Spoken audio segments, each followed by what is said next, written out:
সাদাসিধে চিংড়ি রান্না করব। কিভাবে আমি করি সেই সাদাসিধে চিংড়ি রান্না, চলুন শুরু করি। জারে আমি একটা মশলা পেস্ট করে নেব। 5-6টি কাজু নিয়েছি, 1 চামচ পোস্ত, 1 চামচ তিল নিয়েছি। এগুলো ভালো করে আমি পেস্ট করে নেব। কড়া চাপিয়ে দিয়েছি, তেল গরম হয়ে গেছে। আমি এবার একটা কাঁচা লঙ্কা দিয়ে দিলাম,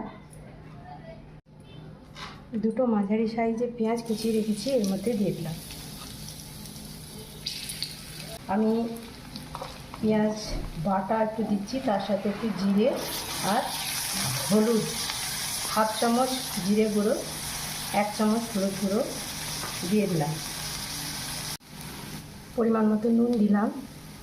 গলদা চিংড়ির দাঁড়াগুলো আমি পিষে রাখি, সেটা যখন মশলা কষায় তখন দিয়ে দিলে টেস্টটাও বেশ ভালো লাগে। আমি সেই দাঁড়া পিষা ছেঁকে নিয়েছি, সেই জুসটা আমি এর মধ্যে দিয়ে দিলাম। গ্রেভিকে গাঢ় করার জন্য আমি সাধারণত পেঁয়াজের সাথে পেঁয়াজ বাটা দিয়েছি, কুচানোও দিয়েছি, তার সাথে সাথে আলুকে খুব পাতলা করে কেটে আমি এর সাথে দিয়েছি। এতে কী হয়, গ্রেভিটা খুব গাঢ় হয়ে যায়। এটা অপশনাল, আপনারা দিতেও পারেন, নাও দিতে পারেন। সামান্য একটু জল দিয়ে আমি এবার এগুলো একটু সেদ্ধ করে নেব। ঢেকে দিচ্ছি। 2-3 মিনিট পরে ঢাকা খুলে দেখব মশলাগুলো বেশ কষা হয়ে গেছে, আলুটাও সেদ্ধ হয়ে এসছে। এবার আমি যে চিংড়ি মাছগুলো বেছে রেখেছি, গলদা চিংড়িগুলো এর মধ্যে দিয়ে দেবো। চিংড়িগুলো দিয়ে আস্তে আস্তে আমি এবার নেড়ে চেড়ে এটা একটু কষিয়ে নেব। কষা বেশ হয়ে এসছে যখন, আমি এবার পোস্ত, কাজু এবং একটু তিল দিয়েছিলাম, সেটা পেস্ট করে রেখেছি, সেটা এবার এর মধ্যে দিয়ে দেবো।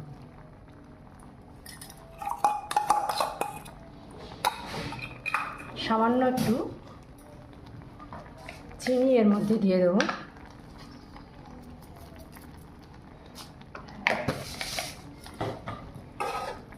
নেড়ে চেড়ে আবার একটু কষিয়ে নেব।